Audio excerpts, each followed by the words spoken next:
A warm welcome to everybody, and thank you so much for joining us this evening. My name is Gordon Glenister. I'm the Global Head of Influencer Marketing at the Branded Content Marketing Association, which is a professional organisation globally represented, representing the branded content and influencer marketing industry. So what we have tonight is a really interesting group of panelists and experts to talk really about what happens when influencer marketing campaigns potentially can go wrong. And that is why I think we all realise that insurance has a valued part to play within that. So I'm going to introduce the three, and then I'm going to ask them to say a little bit more about what they do. So the first is Tracy Mcgrath, who's the Head of Media, Entertainment and Broking Operations at the Playa Insurance. Then we also have Claire Templeton, who's the Media and Entertainment Underwriter at Beazley. And then last but not by no means least, we have Ben Gallop, who's the Director of Assured Social, and he's also the founder of Brand and Deliver. So Tracy, if you could start by telling us a little bit about what you do. Thank you very much. As I mentioned, my name is Tracy Mcgrath. I work for an insurance broker called Playa, and we are media and arts and entertainment specialists. For those who don't know, an insurance broker is not an insurance company. What we do is we work with our clients to find them the best solutions for their risks and their insurable risks in the market. So we work with a variety of insurers who are also specialists in media, arts and entertainment as well. Lovely, thank you so much, Tracy. And Claire, if you'd like to say a little bit about what Beazley do. Yeah, sure. I'm Claire Templeton. I'm a media and entertainment underwriter, which broadly means I write the checks at the end of the day. So I specialise in everything to do with media and entertainment, media liability. So I look at film studios, TV companies, influencers, social media content creators, publishers. We're there to assess the level of risk. So we'll look at the information that the likes of the lovely Tracey brings to us. We'll understand what the insured's doing, and then we'll offer a policy to protect them. Okay, lovely, thank you. And Ben, if you'd like to tell us a little bit about what you do.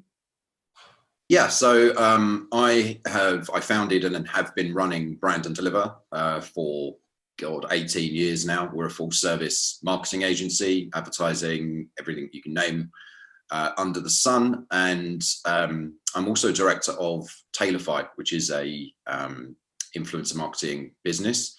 And that's where the two worlds aligned for us to come up with the third business, which is Assured Social, which obviously we'll talk about at length, but dedicated to professionalizing influencers in the market. Lovely, thank you. I mean, I think one of the things that I think is so important now, there's a massive educational requirement in the influencer space about what risk is.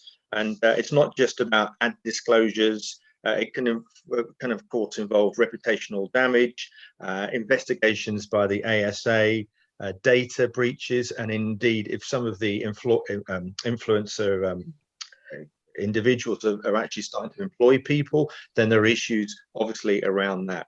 So there's a whole manner of different things, and I know we're going to talk about some case studies as well, but perhaps if we can start by speaking to Claire, why do you think the risk now as for influencers become much more to the fore? Well, I mean, being a boring insurance person, the risk has always been there. Some have been more aware of it for longer than others have. So, but I think personally that with COVID, there's been more attention and there's been more direction to social media. Studios have had to push the pause button on production. And so social media content creators have stepped into the void and helped fill up the content that needs to be viewed by the public. And yeah, I mean, Joe Wicks is a prime example of that with his PE for the Nation. And with more viewing content, the brands become more aware of what's out there. They sit up and pay more attention, and they want to work more closely with social media content creators. And with that comes contract requirements. And 9 times out of 10, those contract requirements require insurance. And so that's probably why it's becoming a little bit more in people's awareness that they might need to get it. Also, I think there's been more recent cases in the press which have just brought it to people's attention a bit more. No, absolutely. I mean, perhaps Tracy, what have been some of the risk requirements that you've started to notice that have been coming through to you? Well, sort of the things that we typically see are where an influencer comes to us because they've seen something go wrong in the press. So they follow influencers themselves, and you have very special high, profile influencers that others will follow. We've already mentioned Joe Wicks on YouTube, but people like Zoella, and one of the very early influencers that kind of leads the way. And she's had issues herself in terms of things. She was recently pulled up by the ASA for sort of collaborations with ASOS. And so people start to think, oh, hold on a minute, this is a bit more bigger than I thought when I started posting my snaps on Instagram. And there's certainly a need there for a more formal insurance arrangement. And we also see it when Claire's mentioned, if you start working with brands, they're going to ask you to sign a contract, and there could potentially be insurance and requirements in there. And everything you post online is content, as Claire's mentioned. And the minute you start producing content, you sort of get in touch with areas of the civil sort of law that have always been there. And they've always been in existence, and they applied to traditional forms of media such as newspapers, magazines, TV adverts. So that risk has always been there, and funnily enough, those laws apply now to a completely new format, but they're the same laws that there's always been. And it's things like defamation law, it's things like copyright infringement. Those risks have always been there, but now they're applying to a very new arena, because our content is reaching our market in a different way, and it's certainly reaching the younger market. That's all they look at. If anybody's got kids, all they do is look at their phones. No, they absolutely. consume in a different way. Thank you. That's really, really insightful. I mean, Ben, why do you think talent and influencer agencies should be thinking about insurance? And I mean, I don't think it's just at the top end. I think it's actually right the way through, even some of the emerging influencers. What's your take on that? Yeah, I mean, look, we've seen the industry change and grow. And I think what Claire and Tracy have said is there've always been these rules. I liken it to, these electric scooters that we're seeing around town. They are illegal. You're not allowed to ride them on the road, and you're not allowed to ride them on the pavement. But until they become so popular, laws aren't going to be enforced.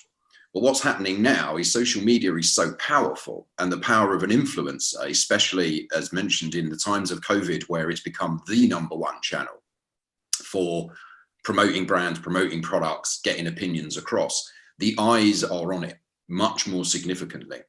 And that's a really important thing for today. And when you talk about, of course, you're going to have people like Zoella or Joe Wicks are going to have some sort of insurance because they're brands. Their avenue might be social media, but they're doing books, they're doing TV shows, they're getting knighthoods and all that nonsense, right? They will have a whole team, they will have a business behind them. But your average influencer, and I don't mean average in terms of scale or scope, but who might well have a huge following, who is earning money one way or another from the work that they're doing, is running a business. They're just not realizing what the ins and outs of running a business takes. And one of the key things, which I, as a business owner, can never get out of, and I'm genuinely glad to have, is the reassurance that I have an insurance policy to cover me if we do something wrong, if we make an innocent mistake. Because I'm not an expert in any of it. Even after 18 years, there are things we might do that might cause problem. People might take offense at. We might infringe on copyright by accident, and that no one is going to put up with that in this day and age. And people are very quick to, you know, issue some sort of legal attack on you. And, you know, another, just to throw that in there, even if you're in the UK, which, you know, comparable to America is a lot less litigious than the UK, but social media is a global platform. So you might well be a relatively small influencer in the UK going about your business. You have no idea if you've just rubbed the wrong person up the wrong way over in America, and they will come after you. So it's really important then for the individual, for the influencer to cover themselves. But to your question, Gordon, why should agencies as well as influencers be looking at this? It's kind of why we came up with Assured Social, is when I'm wearing my agency hat.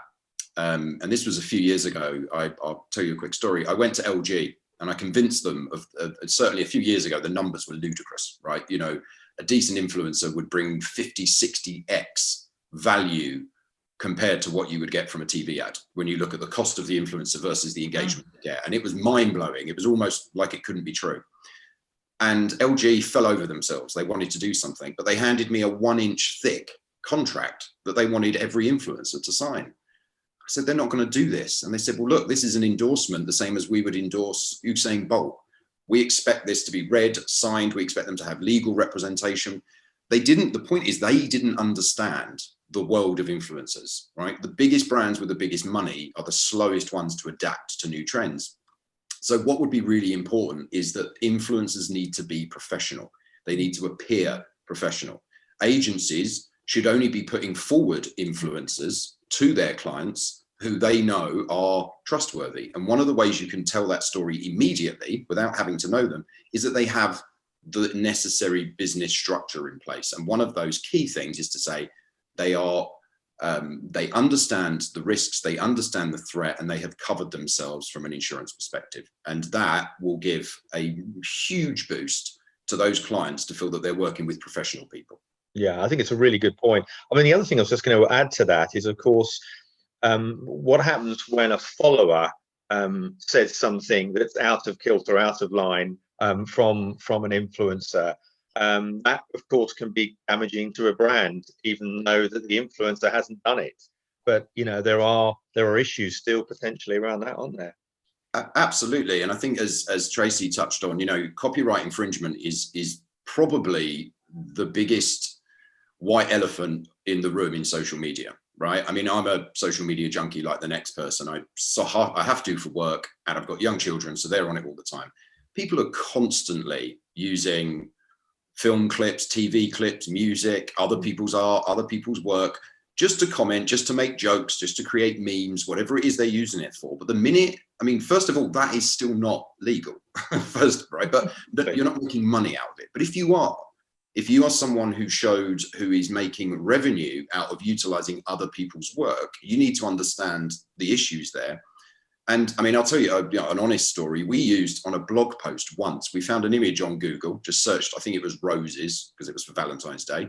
One of my junior designers found the image, used it as the header image, posted it. Within 48 hours, we were contacted by the owner of that image because there are systems to scan the internet and look for those copyright infringements. Of course. We had to pay for it and pay a fine. Yeah. So that was a complete nonsense, but it was seen as me using someone else's asset for commercial benefit. And all it was a blog on my webpage. So you think about what people are doing. You could even be filming things in the street and capturing brands that the brand might feel that you have brought their brand into disrepute. So it's a minefield, and nobody can know whether you have or haven't on a daily basis. And with the volume that influencers produce content with, and that's the magic of it, right? It's not overproduced. It is instinctive and quick and exciting, and it comes and it goes in a flash.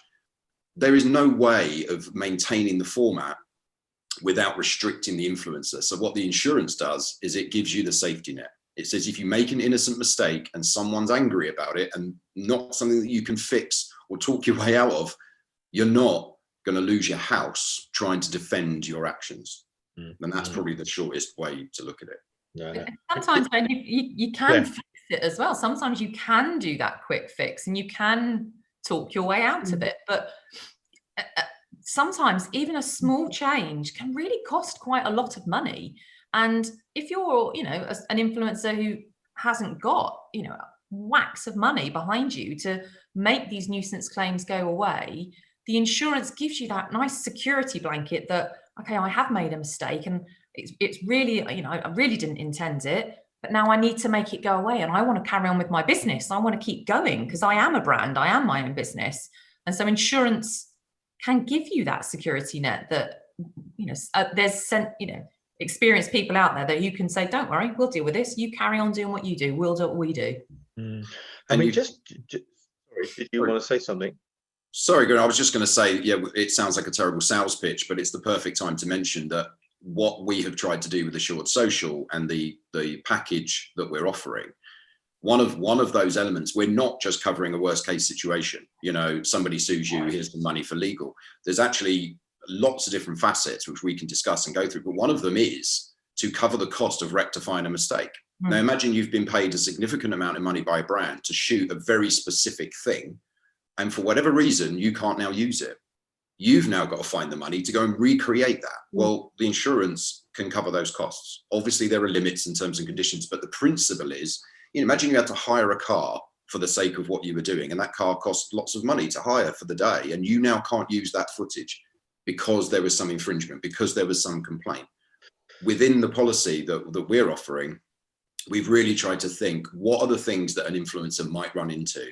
Not just the worst case scenario, but things that could happen, things that just happen every day. It's not just about upsetting people. We've got one of our influencers actually contacted me a little while ago.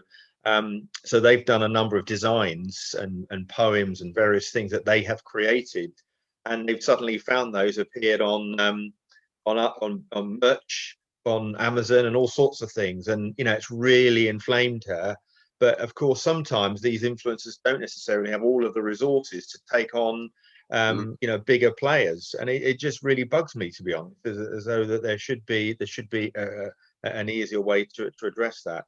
But I mean, just on that, I think it'd be interesting to look at some of these landmark cases that we can talk about, obviously, and perhaps what's gone wrong. I mean, Claire, could you just enlighten us somewhat, because I know when we've spoken before, you've got a plethora of cases. We've got some, certainly. So there's some that I can talk about, some that I can't. So exactly. There's always sorry, I'm just having other calls coming in. So for example, the first thing I'd say is that social media is relatively young. It is still like in that insurance is so old. We're so old fashioned. Social influencer claims are still relatively new, but there are quite a few of them. So the main exposures that, in my opinion, that we're seeing facing social influencers would be advertising, publishing, reputational damage, and regulatory defence. So these are the sorts of things that we'll see most often, and actually can cost quite a lot of money for them. So I'll try and run through a few reasonably quickly, because sometimes they can be a bit insurance-y. So the first one I'd mention would be a really old one, actually, but it involved Nicole Kidman. And she was in London promoting a film, whichever film it was, and the Daily Telegraph reported that in between interviews, she'd been dabbing on a Jo Malone perfume scent. And at that time, she was the face of Chanel No. 5. And within her contract, there was likely a must not represent and promote competitor brands. So just by the Daily Telegraph commenting on the fact that she was using another scent could seriously endanger her multi-million-dollar contract with Chanel No. 5.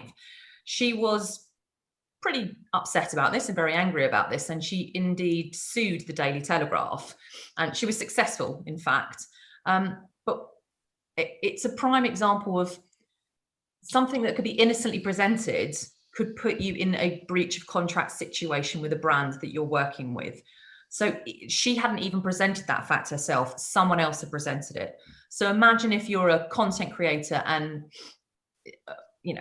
someone who is a supporter of yours, or perhaps someone who isn't a supporter of yours, puts out a story that you're doing something about a brand which you aren't representing. That could put you in pretty sticky, hot water there. Another example of that was Luke Sabat. He'd been contracted by Snapchat to promote Snap Spectacles, I think it was called.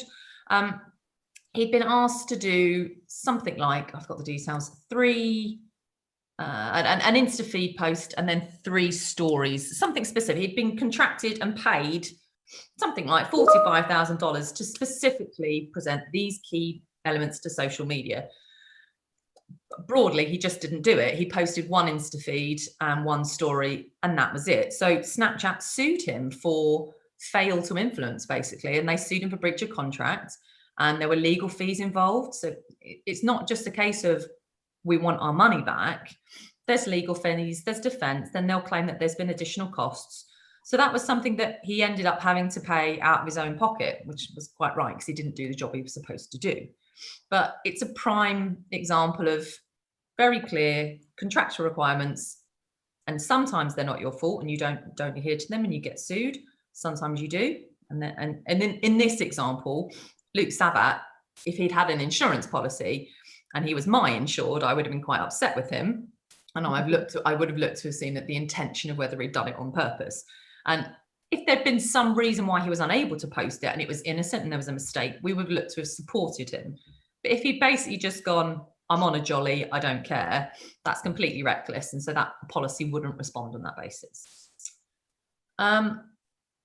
Publishing is probably, a publishing risk can be like all sorts of things. You've got copyright, you've got defamation, all and everything basically. And social influencers often don't realize that the number of some of them, the number of their followers dwarfs that of national newspapers. National newspapers would give anything to have the sort of followers that they have. And so the exposure of their content is huge.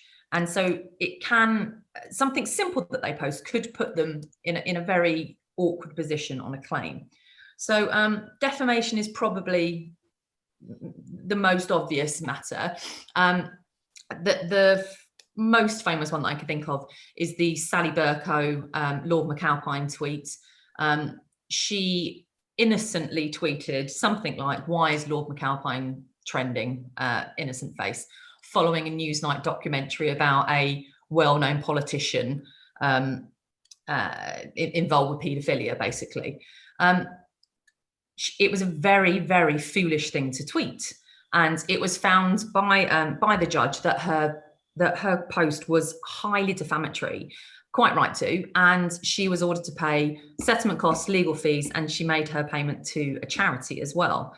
So it's an example, and it's a lesson to be learned to all social media users, that even something that you post unintentionally or you post without a direct accusation could still land you with a very firm defamation claim.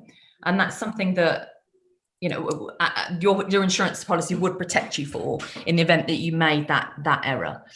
Actually, can I just ask a question? So what if you didn't have insurance for such a claim, how much might that cost? Well, that's the thing, Gordon. It all depends on who it is that's suing you. It depends on how quickly you want to make it go away.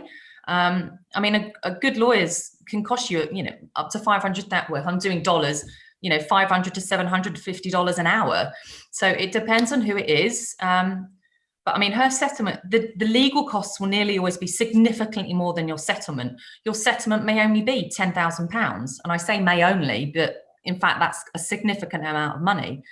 For something like this, you could easily be paying 50 to 70, maybe £100,000 of legal costs, and then maybe only a $10,000, $15,000, $20,000 settlement. Sorry, I do everything in dollars, pound settlement.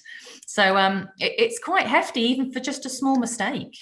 Wow. Can I just interject there, Gordon? Because the way that I always put this is, Claire's absolutely right. But imagine if at the end of the case you win, right? And so the other side, you don't have to pay a settlement. The other side have to pay your legal fees. But how did you fund the lawyer during that process? If you're a homeowner or you've got a car and that's your car that you need, you might have to sell your property to fund your defending your legal case, which at the end you'll win and you'll get the money back. But imagine that disruption. You know, we had a case recently. It wasn't to do with influencers. It was just a very simple employment issue, but it was running into tens of thousands and the settlement was 3,000. So we were insured for that. So it was absolutely fine. But and we're a reasonable sized business, but nobody wants to get a £30,000 bill from their solicitor, even if at the end of it you're reimbursed. How do you fund it in the first place? Yeah, that's what this safety net is. Yeah, no, that's a really good point. Tracy, what about the ASA and CMA clamping down more, particularly with sort of non-disclosure and using potentially more AI technology to investigate? So I'm convinced, certainly when I speak to the ASA, they are, and Europe-wide as well, going to be doing more of this. So could an investigation be quite expensive?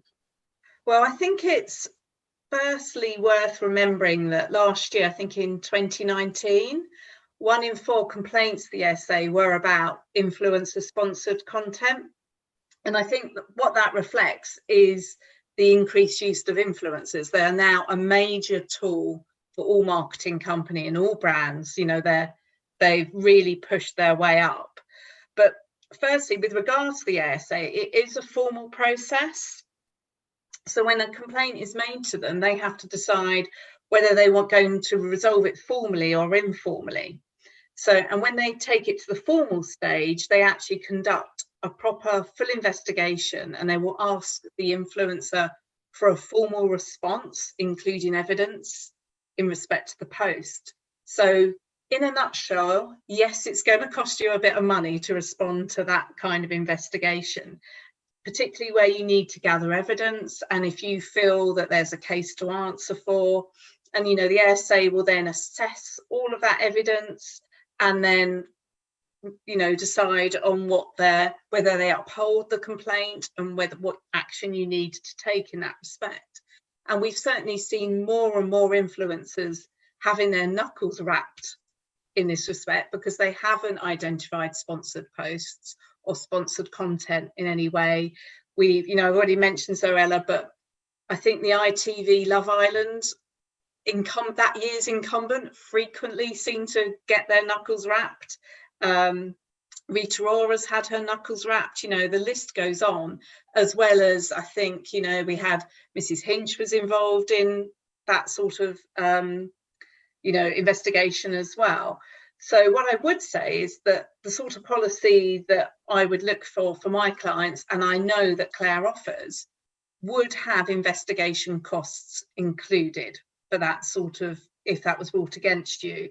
And it's typically covered up to £25,000, which will give you a really good chunk of money to help you with the legal fees for the investigation and to defend you if actually you have behaved as you should have behaved, because it's insurers will look to defend you if they feel that you've done absolutely everything you can and you followed all the rules. So they don't just pay out. Please don't think that they do. They genuinely, if you've done what you can, then they will look to defend your position as well. Do you find that it is largely only the bigger influencers, maybe the 1 million plus, the larger scale individuals that are using insurance? Because as we were saying, Ben, at the beginning, I think there's a massive opportunity. Once some of the smaller scale mid-tier influencers start to get caught, I think this will, because I think particularly when the CMA did their investigation, if you remember, it was all about making a lot of noise about the top guys. So I think a lot of influencers that are micro influencers, nano influencers think, well, it's only for the big guys, I won't really bother about it. But of course, I think that's maybe misplaced. Absolutely. And I think it's obviously it's right to talk about, even in this forum, people like Zoella and Joe Wicks and people that everyone have heard of. But as I said earlier, they're businesses now. They have agents, they have accountants, they have probably lawyers on speed dial. We're talking about, and what we wanted to build with Assured Social, was a package that was incredibly affordable, but gave every influencer the opportunity to get the same protection that these celebrities, we can call them, they're more celebrity than they are influencer anymore. To make sure that those same things and the Assured Social package that is underwritten by Beazley, and so what Tracy said is right. We've got a investigation money, ASA investigation allowance in there for £25,000. So all of these benefits are in there for what is a fraction of what you would expect to pay as a typical business. I mean, oh God, if I could get away with paying this for my professional indemnity, it would change my life. But there's so much in there, and it's simple and it's peace of mind. But you're absolutely right. You will know, Gordon, from where your position and the people that you're dealing with every day at BCMA, there are agencies that now are only dealing in micro and nano influencers. It's not, the business is exponentially growing in every element and every part. We know that you're going to get better engagement with smaller influencers. So, you know, Joe Wicks might have 50 million followers, but his engagement is going to be really small. Whereas if you want engagement, and what's happening now is the good agencies like Tailorfy, as I would say, really drilling down into what influence really is and what it stands for, and therefore what's right for that client. If you just want brand awareness, get Joe Wicks if you can afford him. If you want engagement, if you want true trust and you want to get into social circles, these are people that might only have 1,000 followers, maybe less, but they're still going to get paid. And the minute they're getting paid, they're a business and they need to account and act like a business. So this is what we felt, and I know this is where you and I align completely, Gordon, is both your organization and Assured Social are here to give every influencer the opportunity to grow, but to grow safely and to appear professional and not get themselves into trouble. By being a member of the BCMA, they get all sorts of benefits and structure behind them, advice and legal advice, importantly, for, when there aren't problems, but just advice. And then having something like Assured Social policy, you've got the global power of Beazley behind you to give you the same opportunities and the same protection that these big famous names have got for a really, really affordable amount of money. Absolutely right. Yes, £249. But I have to say, one of the things that I've noticed a lot more is because there's more and more influencers now than there ever was before, and I think COVID has probably brought out even more if you look at who's on TikTok now. But I think brands are wanting to cut through and work with people that have got those credentials, that actually have got a code of conduct behind them, sometimes those supported by talent agents as well, because they want to feel as though they're dealing with trusted players. And of course, having it's almost like moving up the triangle of credibility, isn't it? Absolutely. And look, I can speak to this. The only reason, and maybe this is a bit of a bold statement and I sound a bit jaded after so many years in the agency world, but truly the only reason agencies exist is because big brands need to have a formal legal entity that they can work with, and they make us, the agencies, do the dirty work, right? We're the ones finding the cool things that we have to pay and chase the money because these big companies can't do it. They're too restricted. This is why there are so many social media marketing agencies like Tailorfy, like Takumi, like some others, because the paying client cannot operate by dealing with unregistered, unlicensed individuals sending in invoices and signing contracts. Okay. So that is why the agency model exists, is to be the conduit and be the enabler. But what's going to happen is, and as has always happened, my clients now on my creative agency side, they want to know who my suppliers are. They want to know that my suppliers, for instance, have a anti-slavery policy, that my suppliers have various green credentials. So I'm now responsible for who I'm employing, as a third party. And so again, for agencies, the more of your influencers are on your book that are deemed professional, that have that little code of conduct, that little badge that says I'm part of the BCMA, and that little badge that says I've got insurance, is something that clients are going to start asking for. You're not going to get away with what was the Wild West a couple of years ago, where money was just being thrown and numbers were being thrown back. And after the fake followers debacle, and I can't remember which it was one of the big pharmaceutical beauty businesses said, we're not doing influencer marketing anymore because it's you can't trust it. The industry has reacted, and this is the bit that the influencer can do for themselves, but also for this industry. Help professionalize it. I totally agree with you. Just conscious about bringing some questions questions in from the group. So we've got here a response saying, I'm interested to know about the risks of affiliate marketing and content creators that rely on referral programs as primary income. If these products are financial services, travel insurance, for example, is there coverage to protect the content creator if someone who clicked their affiliate link wanted to sue the creator for mis-selling the product? Claire, do you fancy having a go at that? Yeah, good luck, Claire. Right, thanks for that. I'm going to mute. Yeah, I'm just reading it through again, Gordon. Hang on. Right, okay. So, God, that's a tricky one. I can help you with that one, Claire, as well. So it depends on how it would reach me. It does. So if the content creator, thanks, David Manny. If it reached me that the content creator had been sued directly in relation to something that they had provided content to, my policy would be triggered. It might not necessarily be that you're the right person to have the claim. So it might be that we would look to defend you, and then we would look to pass that back to whoever it was on the affiliate link. So the insurance is there to protect you if you're the right person to be protected, and then we might look to get our costs back elsewhere. So it's not straightforward. It might be yes, it might be no. Yeah, I would also say that where it's financial services, it's governed by the FCA, and actually there are rules where they are using other people to promote their services. So that influencer should actually have a contract that states that they are not selling insurance. They are what we call an unregulated introducer. It gets very complicated here.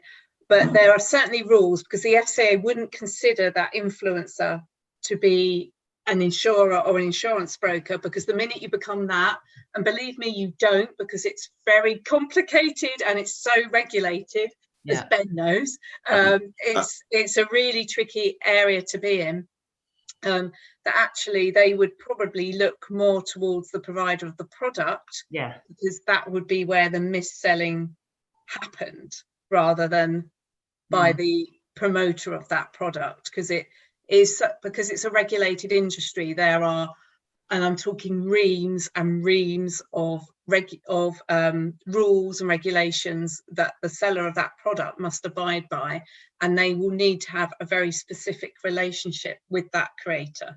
But, you know, that's all I could say. Without further information, I couldn't comment any further, because it is a regulated industry. But yeah, but it is something to be cautious of, because you could get drawn into it. And so then that's when your insurer would then, we'd look to talk. It would never be no without a conversation. It would always be yes, let's have a conversation. Is your policy triggered? Let's talk about your contract that you had in place. Let's look at the site. Let's follow it through the story, and then see if we can take you out of this lawsuit, basically.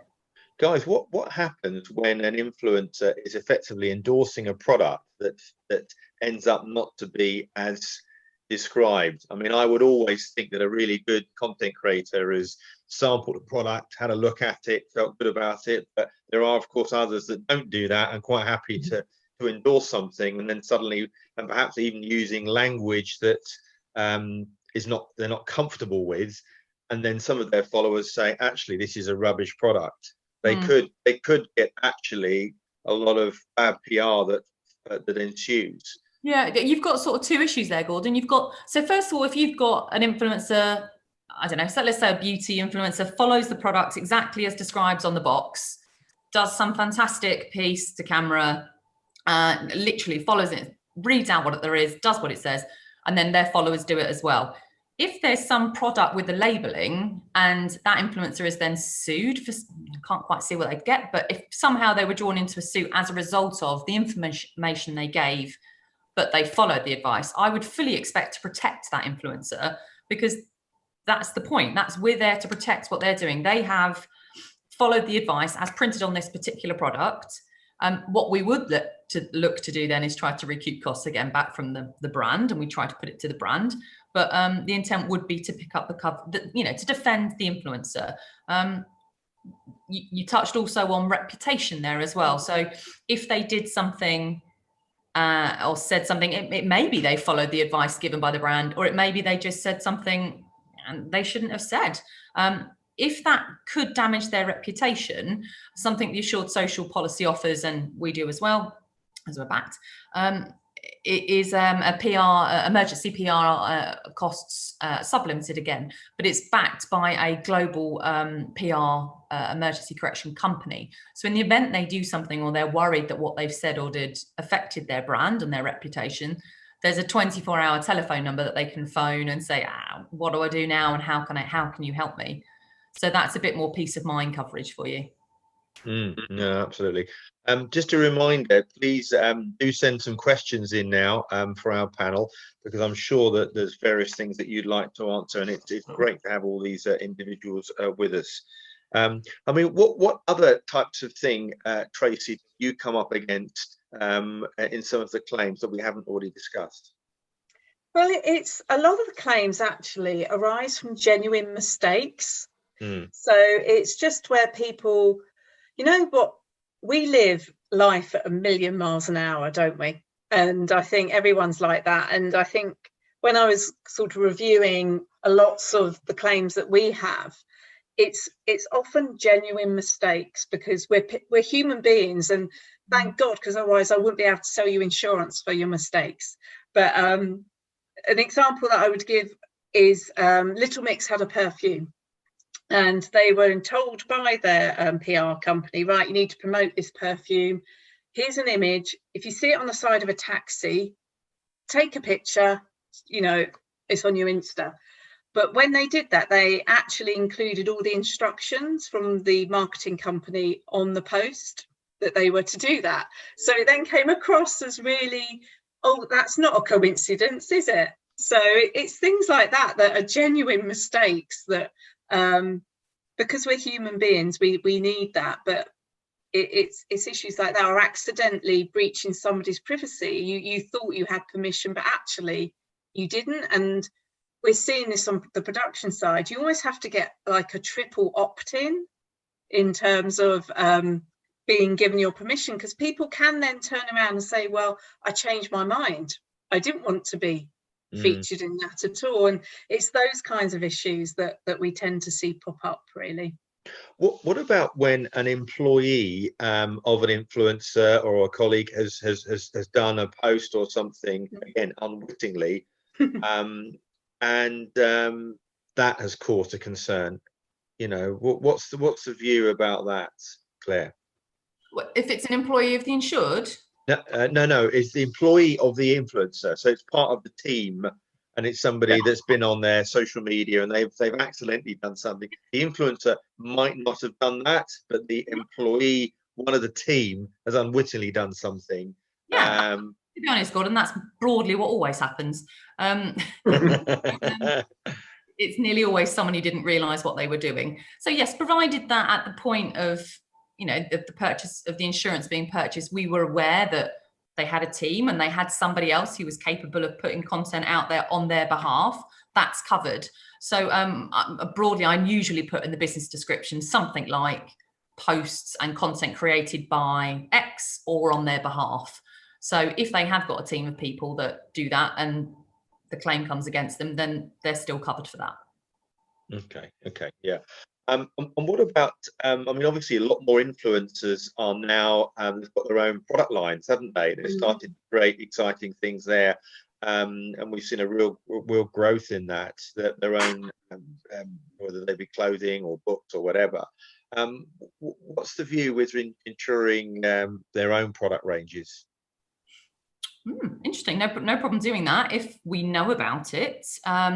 I tend to get that from, you know, lots of celebrities. When I quote Beyonce or whoever else, I normally get asked to include their merchandise. So it's just the licensing of the IP of the brand itself rather than the product. So we wouldn't be looking to pick up any sort of bodily injury, property damage arising from the product. So if you've made a makeup brand, I'm not going to look to pick up that part. There are absolutely policies out there you can buy, and Tracy can help you with that. But from my perspective, I'd be looking at the licensing of. So yes, we can extend a policy to include licensing as well. Yeah, I mean, Tracy, just on the, I mean, I'm guessing because of the different nuances of various influencers, there will be a standard policy which the guys at Assured Social and yourself run, but there's going to be potentially bolt-ons, isn't there? The more you understand about that particular issue, where it might mean some, you know, cyber stuff or whatever that is quite relevant specifically to that person. Yeah, absolutely. I think the Assured Social product is a great product for those micro bloggers and influencers that Ben was talking about. But when people start to sign up to everything, they're probably starting to step outside the realms of that particular policy anyway, because they're probably starting to sign big contracts, and they may fall outside of the realms of that particular scheme. But all those sorts of things can be insured. The product's liability, it's normally a case of understand signing up for and what their responsibilities are. And for me, that's normally enshrined in the contract. It will normally tell me what they're going to be liable for, and therefore what I need to arrange insurance for. Because I think, as Claire's mentioned, normally an influencer will lend their brand to a product, but there's product fulfillment houses that will make that product, and the liability will very much stick with them. So it's normally enshrined within the contract as to where your liability starts and where it stops. And as a broker, my role is to tell you, okay, these bits are insurable and these bits aren't, because we would term that a business risk, because, you know, not everything is insurable, and it has to be something that's unexpected, what we call fortuitous, so an accidental event, not something you've done on purpose. So deliberately running a smear campaign is not going to be insurable. It really is those accidental things that we've been mentioning all along, those kinds of innocent mistakes, unintentional things that you do because you're rushing, or it's just, you know, a tight situation in terms of deadlines. Okay. Well, can I just say one way that if an influencer watching this live or in the future and you're not sure what kind of policy you need, the Assured Social quote process, incredibly quick, thanks to the hard work of Tracy and Claire, where it's literally like 4 or 5 questions, where you read it through and you say yes or no. It would be a really good way of understanding whether you fit into the bracket of kind of relatively straightforward, normal influencers, let's call it, or if you answer no to any of those questions, you need something slightly more bespoke. You need something probably a bit more, you know, more considered. And within the site, it will refer you through to these wonderful ladies who will then be able to bespoke a policy for you. So it's a good, in many ways, even if you don't buy a policy from Assured Social, because we fit a certain remit, it's a way of understanding what is and what isn't covered there, and understanding that you need some other things. You click a button and then you can go straight through and then get your own, you know, with a bit of negotiation, get your own policy bespoke for your needs. That's where things like including product lines might be important, or because your followership has gone up massively for whatever reason. So it's almost a good way of just understanding by going through the process, the quote process on our site, to see whether you need more or not. That's a really good point, actually. I want to just jump in on that. You know, on certain policies like motor insurance, you have to let the insurer know of change of circumstance, like you've got extra points or something. What does that, how does that entail within the influencer world? Because you take a policy out at the beginning of the year, but there could be a whole raft of different circumstantial change within it. I think you're right, but sorry, I was just going to say that as long as your circumstances still fit within what we call our statement of fact, which Ben has alluded to, then there's no need to tell us. But if you are doing something that's outside of that, then yes, you definitely need to tell us. So it's as I think, as Ben's mentioned, it's a really good guide to telling you what the scheme's designed for and what it's not. So, you know, if you and it's really clear. I think the best thing to do is really to have a look, because it will be quite self-explanatory. It lists all the things that are, and the types of activity as well. Well, more the areas that you're working in, so influencers, whether they're working in a lifestyle and then, you know, or fitness or beauty, that's all fine under the scheme. So if, you know, a beauty influencer is still doing beauty, maybe they've just got bigger contracts, again, with provided they're within the financial limits, they don't need to tell us. Yeah, no, absolutely. Just conscious that we've got a few minutes left, but if anybody else has got any further questions to ask, Ben, do you want to just give a little final synopsis from the BCMA and Assured Social, what our package is, so that people can be clear about it? Yeah, well, look, you correct me if I get this wrong, Gordon, but I think for the people watching and listening, it was a fortuitous meeting between myself and my partners at Assured Social and Gordon, because we're both trying to do the same thing. We both got external drivers for this. As I've said, I'm someone with whose day job, if you like, is running an agency. I only want to work with professional people. I don't want my third-party suppliers making me look bad in front of my very important clients. And so to professionalize as much as possible influencers is really important. And of course, the flip side of that is knowing that they are looking after themselves, that they have put a level of protection in to cover themselves, that they're not getting into trouble and they can focus on what they do best. And I think that aligned perfectly with what the BCMA believe in and are doing. The very reason for its existence is to provide that stability, guidance, mentorship and support to this burgeoning industry that desperately needs it. And so I think Assured Social and the BCMA are both, it's a lovely, polite pincer movement towards a better industry. And so what we've done is you'll find on the Assured Social site, there is a link, there's a page about the BCMA and a link through to the BCMA where you can join. And if you were to join the BCMA as part of your membership, and there isn't enough time in an hour to go through the benefits of the BCMA membership, but as part of that membership, you will actually get a year's cover with Assured Social built into that price. Which is a great opportunity. It's actually at no additional cost. So you're going to get a year's cover of all the things we've talked about, if assuming you hit the markers and you know you're within that scope that we've discussed. And if you're not, there's still the opportunity to speak to Tracy and Claire and their colleagues and stuff. But yeah, I think it's a really good partnership because it's offering, you know, with one single payment to the BCMA, you are getting a huge amount of power behind you and protection.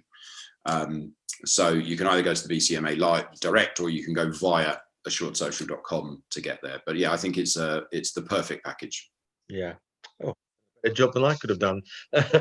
Thank you so much, everybody, for joining us this evening. It's been great. Thank you for those that have asked some questions. If you'd like to know any more specific questions that we haven't covered, then please just drop me a line, Glenister at the bcma.info, and I'll make sure it gets out to Tracy, Claire, or Ben. So thank you once again, and enjoy the rest of your evening.